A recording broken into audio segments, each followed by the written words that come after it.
distance casting is a really important part of my armoury. I don't do it all the time, but I have done it quite a lot in the past, in places like Rockford and Burfield and some of the big, vast, open expanses of water that I've fished. Now, in the last few years, I've not really fished too many waters like that, and the biggest chuck has been about 100 yards, something like that. But now I find myself on Brasenose One down in the Linear complex, and it's a fairly big chunk of water. It's about 30 acres, I'd say, and I think out in the centre it's about 135 yards. So it is quite important to be able to distance cast, because the fish do tend to be showing out there, especially at the minute. As I sit here, I must have seen 20 or 30 shows in the last 20 minutes. They're going absolutely nuts out there. So being able to get a lead to them is really, really important. Now, technique is a major part of that. How I cast and how I've learnt to cast over the years is quite important. But I'll come to that later, and I'll show you the technique that I use. But also the kit is vitally important. Now, to start off with, the rods I'm using are a brilliant bit of kit. You've got to have quite a fast action rod in order to get that quick tip recovery speed, but enough backbone in order to propel that lead out there with a decent amount of force. Now, I prefer 13-foot rods, so any day of the week, if I'm distance casting, I would take a 13-foot rod over a 12. And the reason for that is the extra foot of length creates so much more speed in the tip, enabling you to really propel that lead and really get some speed into it. These rods I'm using today are Prologic Inspires in 3.75 test curve. They've got a nice bit of backbone from punching the lead out a long way, but they've still got a nice bit of action in the tip, which is quite important for when you get a fish under the rod tip. And the last thing you want is trying to play them on a broom handle where you've just got no give whatsoever. So these rods really are quite nice, both for pushing the lead out there and playing a fish. The reels are quite important as well. You've got to have a reel with excellent line lay. I can remember back in the day when I started fishing, and line lay was terrible. There was so many dips and trops, and the line just crossed each other, and it was nowhere near as good as what some of the reels on the market I've got now. The reels I'm using are the Akumas, the 8K from Akuma, and it's got a long elongated spool on it, very slow oscillation, and the line lay is absolutely awesome. It looks like it's been painted on there, and when you give it the big hit, you can just literally see the line just peeling off, and you can barely hear it coming off as well, which is a good sign that there's limited friction. It's got good cranking speed as well, so when you continue casting and miscasting and bringing the leads in from a long distance out, you're not winding forever like some of the old-fashioned reels were. So yeah, a good line lay and a big spool is also vitally important for distance casting. The next important thing is line. Now, if I'm going for out and out distance, sort of 150 yards plus, then I'll go braid. I'll go to the finest braid possible. I'll get a big shock leader, so a 50, 60 pound braided shock leader, which also helps no end. Because if you've got a braided shock leader, you're not losing any distance by having the line stretched behind you like mono can. So with a braided shock leader, you're getting every ounce of that lead into the cast and banging it out there. But today, I'm only going 130 yards, so there's no need for that. I'm just using a mono line straight through. And it's quite a substantial mono as well. It's rated at 18 pounds, and the diameter is 0.37 millimeters. So it's not exactly a thin line, it's quite a chunky line. But because it's quite supple, it's quite soft, and it's very smooth, it casts really well. And I'm having no problems hitting 130 in these sort of conditions. So if you're unsure about braids and your water doesn't allow braids, you can still do those sort of distances with a thick mono without a shock leader, which a lot of waters are banning shock leaders these days. So don't try and do 130 yards with a 10 pound line that's 0.30, because the chances are you're going to get crack offs, and that's the last thing you want. So a substantial line helps, but it has to be supple, and it has to be smooth, and it has to fly off the spool fantastically well to cut down friction, so you can maximise the distance. Leads are also vitally important as well. Because of my casting style, I find that I can get a substantial amount further with a 4.5 or even a 5 ounce lead than I can a 4. I've got quite a slow winding up casting style, and I use my height, because I'm 6'4", to put behind the cast.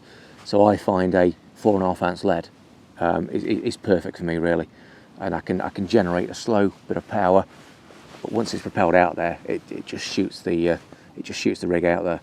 But different people have different casting styles, and somebody who's got quite a punchy casting style and uses the speed of the arms maybe a 4-ounce lead might suit you a little bit better. So it's trial and error a little bit to see what suits you, but definitely a 4.5 suits me. Rig-wise, I try to use fairly stiff materials in the rig because I'm putting these rigs a long way out towards the centre of the lake, so I don't want any chances of tangles. So I tend to use a coated braid, but a reasonably stiff coated braid. The last thing I want is a really supple braid, because that can frap up quite easily. And the last thing you want is to have your rig out there all night and just bring it into a tangle, which is cost you the chance of a bite. And once you've got your rigs out there, bite indication is quite important as well. I like to fish my bobbins fairly high, putting all the way to the top. So I'll get sort of 1 beep as it goes to the rod tip, and 2 or 3 beeps as it comes out the line clip if it's a forward bite. And I like to set my clutches fairly light if I'm fishing mono at range, especially if there's no weed around or any sort of snags or anything like that. But what I find is sometimes if you're fishing locked up and really tight, you can get a long time between your first couple of beeps as it tightens up and then before the line starts going off the clutch. And what that is, it's a lot of stretch. You can imagine a mono line that can stretch up to 20% or even beyond 20%. That's a lot of stretch when you've got 130 yards of line out there. So I like to set my clutches fairly light so it rips off. If there's weed, fair dues, I'll fish things fairly tight, because the last thing I want is them bashing through a few weed beds and limiting the chance of me landing them. But if it's a clear water like this, I tend to fish it fairly light. Like I say, with the bobbins, with a few centimetres before it hits the rod tip, but I've got plenty of drop back potential as well. So if the fish comes towards me, it can drop all the way back. So bite indication is vitally important, and the last thing I want to be doing at that sort of range is fishing slack or semi-slack lines. So combine all these things together, and distance casting really will bring you a few extra fish.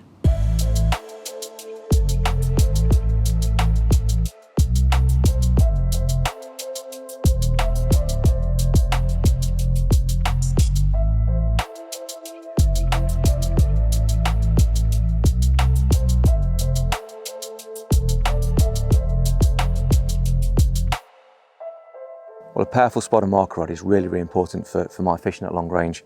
I need something that can propel a lead right out there so I can find the spots I want to fish over. And this setup was doing it quite easily. I was banging it right out there to the centre, initially with a bare lead, just trying to find the spot I wanted. Where I first intended to fish, right out in the middle, it was quite sludgy and quite silty, and every time I was having to pull the lead out of the silt, and I decided that wasn't really the spot I wanted to fish. So the best hard spot I could find was about 120 yards, where I found a nice bit of gravel, and every time I cast the lead onto it I got a nice crack down, so I know it's a nice solid area, which suggests to me it's an area that fish have fed on in the past. So the rod's vitally important for the marker work and for the spotting work as well. This rod is the Element Spod and Marker rod. It's a 5-pound test, so it's got a lot of backbone to put an air bomb or a Spomb out there a long way. I mean, these are quite heavy when they're fully laden to bait.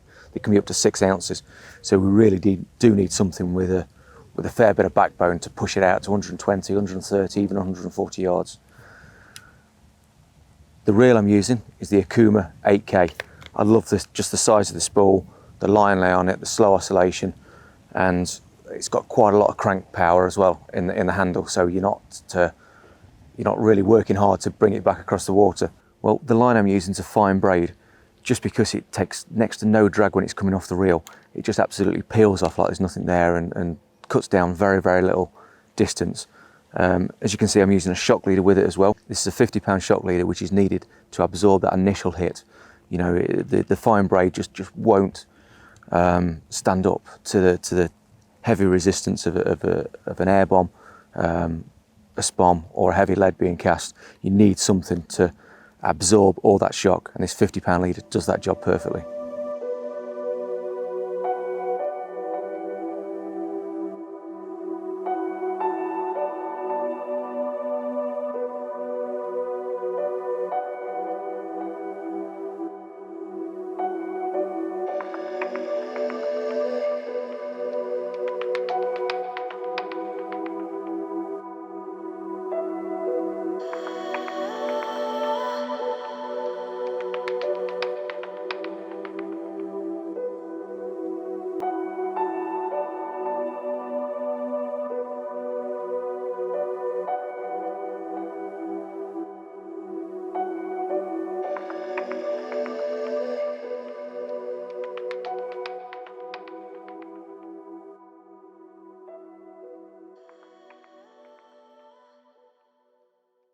Well, I didn't get a great deal of sleep last night because the fish out there were really, really active all night, and they were moving around the lake as well. You know, there was a big pod of fish right out in the centre of the lake yesterday afternoon, as I mentioned earlier.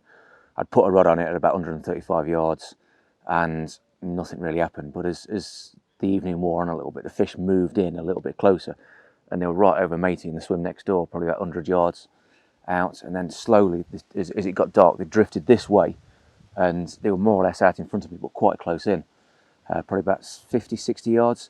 So I moved the long rod, put it on top of the fish, and hope for the best. I tried to keep the two other rods on the baited area at 120 yards, and I pretty much tried everything to catch those fish. I had a couple of single hook baits, just there on the deck. Then I switched to a zig. Then I moved the zig around as the fish moved from my right to my left, all across here. But it was just hard work, and I finally gave up about 1 o'clock in the morning and let the rods fish themselves. And then at 2 o'clock, the middle rod was away. I had a tearing take, stopped, dropped back an inch or two.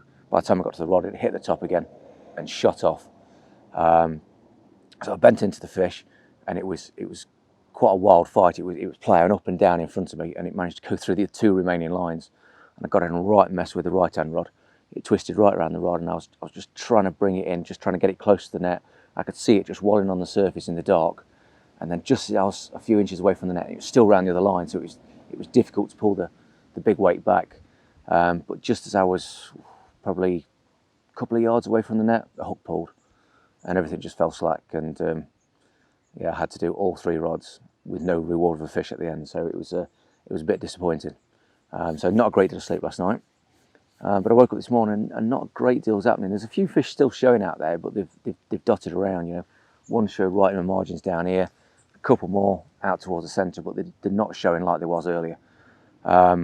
So I've moved the zig, and I put the zig right out in the centre, pretty close to where I think the fish are going to back off, because it really is busy at the minute down here. So yeah, I've got the zig right out in the centre, and about half an hour ago it tightened up out of the clip and then started to drop back, and I struck into nothing. So a bit of an aborted take on a zig, but you get that on zigs. So I've got about 4 or 5 hours left to try and produce a fish. We'll see what happens.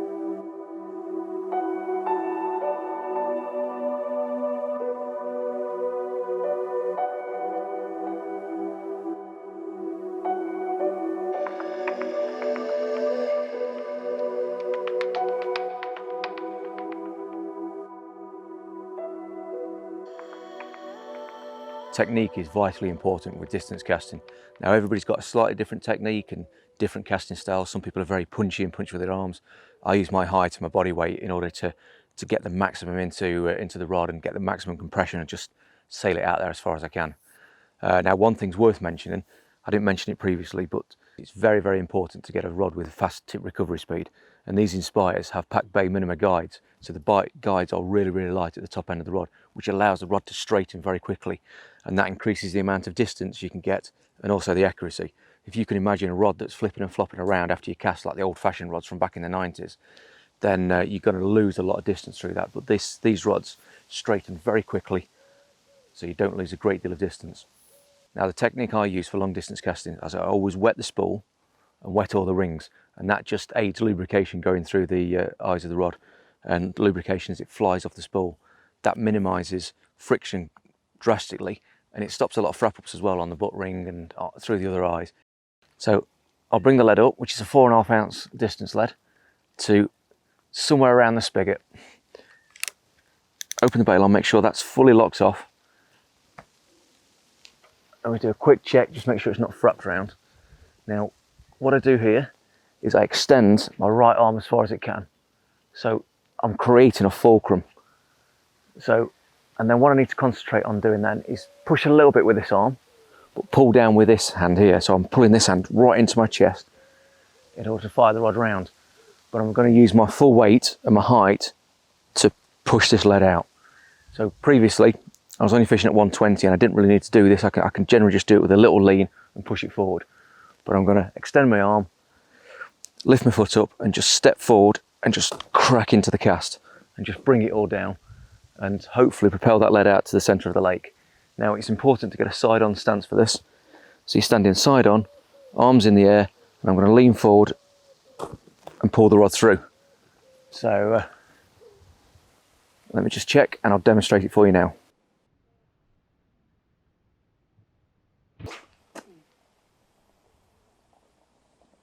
Another important thing is as you go through the cast, try not to dip the rod too low. Especially don't let it hit the water, because as soon as it goes too low and hits the water, that will slow the lead down immeasurably. So try and cast and stop the rod about here. And then as all the lines peeling through the eyes, try and keep it up at a 45-degree angle. And then it's pointing straight, more or less where the trajectory of the line is flying out of the rings, and that will cut down resistance to a minimal and let you get that extra few yards.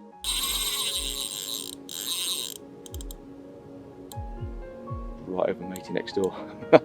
Hopefully don't get a cross line.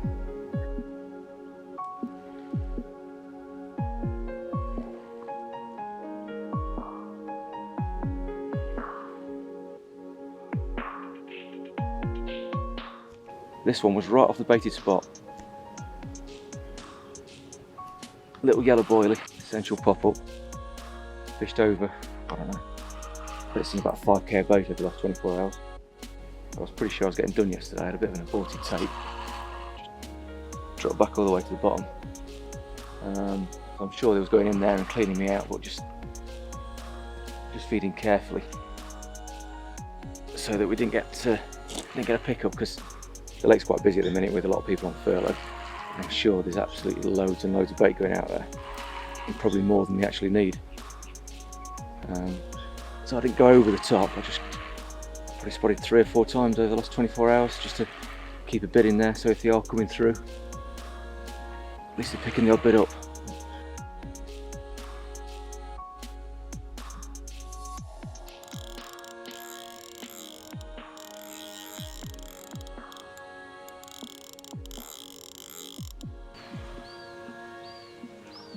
That's where it all went wrong yesterday.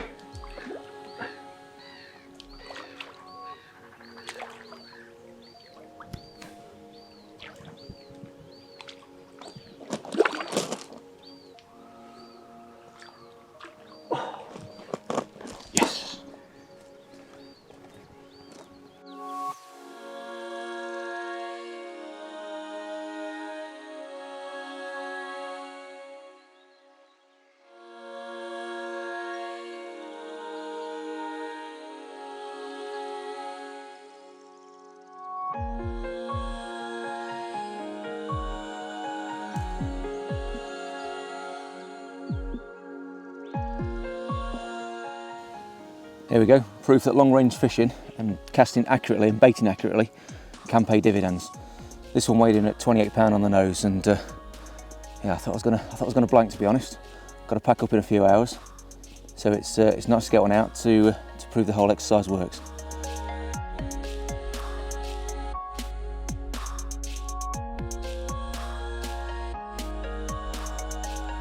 Happy days. Well, it's my first Brasenose fish in 7 years, so yeah, happy to catch, even though it's been a long time away from the water. It's good to turn up and catch a few, especially using the old technique of smashing them out to the centre, accurately baited on a nice little gravel spot that's obviously been fed on and must be a known feeding zone in this swim. So yeah, really happy. Let's let him go back, shall we?